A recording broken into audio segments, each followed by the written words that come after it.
So Kifais, obviously you know that I did my schooling here. I don't really know what schools like in Malaysia at all. So I'm a bit curious. So let's start with something that's a bit simpler.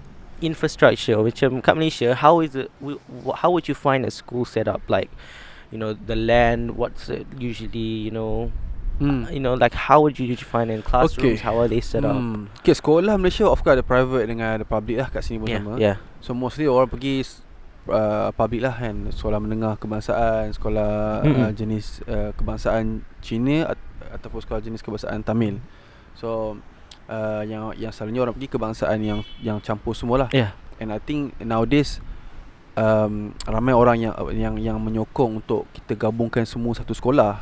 Sebab sekolah jenis-jenis lain ni mungkin dia tak dapat nak menyatukan perpaduan lah. That's I agree with. Just briefly though, what would you say are the key differences between those kind of schools lah?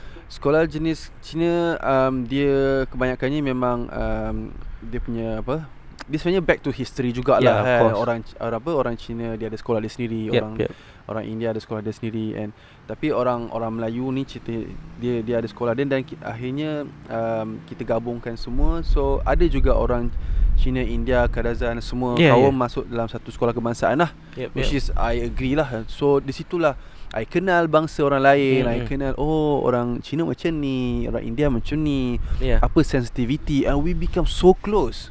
I got my friends, I still remember, memang very close, main bola sama-sama. This perpaduan you feel lah. Tapi kalau sekolah Cina dengan sekolah India ni kebanyakan ni memang macam kat sekolah I kat Melawati, sebelah tu sekolah jenis Tamil. And then ada belah area jauh sikit ada sekolah jenis Cina. So obviously memang cakap Mandarin semua, dan juga agak berbeza sikit lah kot dia punya cara. I tak pernah masuk sekolah Cina, I tak tahu. Tapi what I can say is dalam sekolah kebangsaan I really feel that perpaduan. Dekat sini pun sama juga, there's only one jenis sekolah kan. So you feel you jumpa semua orang lah, and then of course lah you know the limit, you know the sensitivity setiap kaum. You know how to appreciate their culture, right? Exactly. And respect each other. Of course. And then the beauty about Malaysia is the perpaduan is very very strong lah. Tapi perpaduan ni you have to really jaga lah, it's very dangerous, sensitive, very sensitive if you don't balance it right. And but alhamdulillah, I think pengalaman saya dekat sekolah kebangsaan, it was amazing. It was amazing. Kami bersatu, Cina, India dan sebagainya. That really differs from what's here, because here we only have two types of schools, government and private schools. So government schools ni doesn't matter anywhere it is. The only difference is the location lah. So usually a school name will be named after the location, like Henley Beach High School, Merrittville High School, semua. And the public schools, they differ. Some of them differ in that macam ranking prestige because of the thing. Tapi the interesting thing about public schools is usually their admittance is by zone lah. So kalau sekolah sini zone sekolah tu, and public school memang government funded school ni memang tak ada yang macam any ethnic based one lah. And even private schools, tapi private schools ni dapat government funding jugalah. That's the interesting thing, they get a bit of government funding. You wouldn't find an ethnic based private school lah. You will find religious private schools, because there's a lot of Catholic private schools, Christian private schools, usually those are the private ones, and Islamic private schools lah. But I would say those schools, the stream, the curriculum is all the same as non-religious schools. The only difference is maybe the friends you have are that religion. But even a lot of Muslims go to Catholic schools and whatnot as well. That's the interesting part. A lot of like non-religious Muslims go to Catholic schools because they are higher ranking and whatnot. Good education and whatnot. So all the private schools, the main thing is that they may have one or two practices, or like Islamic school, you can solat Jumaat, solat Zohor, and you can have a couple of Islamic religious lessons. But even then, I think that's why their days are like 1 hour longer, because to make time for those Islamic lessons, because they still have to fit the normal curriculum. They can't change anything from that lah. History semua sama lah kan, you belajar everything's the same. You're not allowed to change pretty much anything. That's good. Actually itulah membuatkan you become Australian. You know the history and that.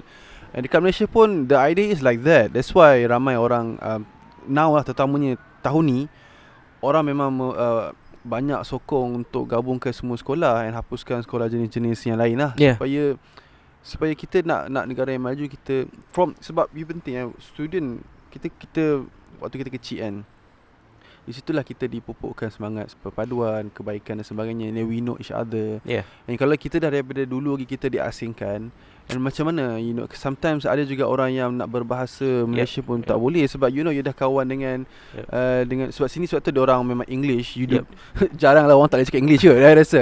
Bukan English kat sekolah even actually, sorry to cut you off, but even here, orang yang datang dari negara lain untuk sambung sekolah sini, maybe you come in year 8, you have to do 1 or 2 years in what they call Adelaide Secondary School of English, like compulsory to do it there, where you learn English first and then you can masuk year 10 in a normal school afterwards. Because itulah, setiap negara dia ada dia punya bahasa kebangsaan dan sebagainya. Sini of course English lah kan. Kalau you pergi Turki, Jerman dan sebagainya, my friends pergi belajar kat Jerman, they have to speak German lah, baru boleh you boleh belajar kat situ. The same thing lah.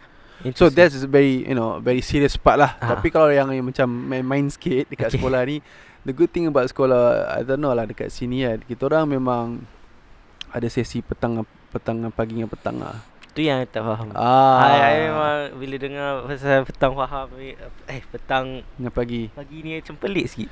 Let me know how it's like. Okay, yang saya faham, dia macam ni. Dia sebenarnya sebab sekolah tu tak mampu, sebab terlampau ramai. So you can't fit everyone in one sesi. Really? Yeah, I mean, kelakar lah kan. Sebab sepatutnya Malaysia dah makin bertambah, dah makin maju.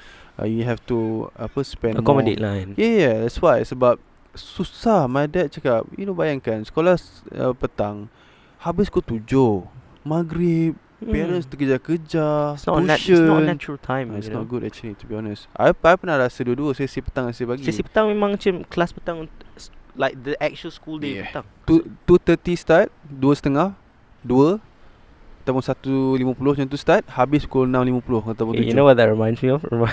Iksa Arabic School. Bila kat Arabic School ada sesi pagi petang, sebab that's on the lah, tapi sebab that's not a proper school, it's an ethnic school, so macam boleh. And I remember one thing, budak-budak petang ni memang macam rowdy sikit lah. Tak, it's not good lah. You pergi sekolah pukul 2, you dah tak fresh. You tak fresh and this and that. Tapi pagi pula macam mana? Pukul berapa? Pagi selalunya 7.30 dah start. 1:10 habis atau 1:50. 7.30 start? Oh, that's interesting lah. Because sini, sekolah kat sini standard, you boleh kata 9 to 3 lah. 9 to 3 lah. Everyone. So 9 AM you start, and then 3 PM finish lah. Usually the way it's set up is 2 lessons, morning break. Biasanya panggil recess, or other states panggil morning tea or whatever, for like I think 30 minutes kot. And then 2 subjects, 2 lessons, and then lunch break, and then 2 lessons lah. So lebih kurang kot, ada tak ingat lah, lama dah tak sekolah. Tapi lebih kurang sesi pagi macam lah 2 sesi, berapa jam, rehat pukul 10. Ini sambung lagi berapa sesi. Soalnya lepas dah rehat tu dah macam ngantuk lah. Standard tu. Depends lah. Sometimes kita orang rehat ni bukannya rehat makan pun, rehat main bola. Ya, itulah tu. Pengalaman sekolah ni nak cerita lagi free lah. Tu tak boleh nak fikir 100 episod lah kot. Very long lah, macam-macam. Dulu kita orang PJ, pendidikan jasmani, dengan sukan. Yeah, PE, we call it PE here, physical education. So dulu PE 2 sesi I think maybe 30 minit ke 40 minit. So jadi 1 hour lah, I would say 1 hour. So puas lah main, you tukar baju dan sebagainya. Tapi bila PJ ni jadi 1 sesi main sekolah dulu, budak berontak. Mana cukup main bola. So what happened, lawak gila.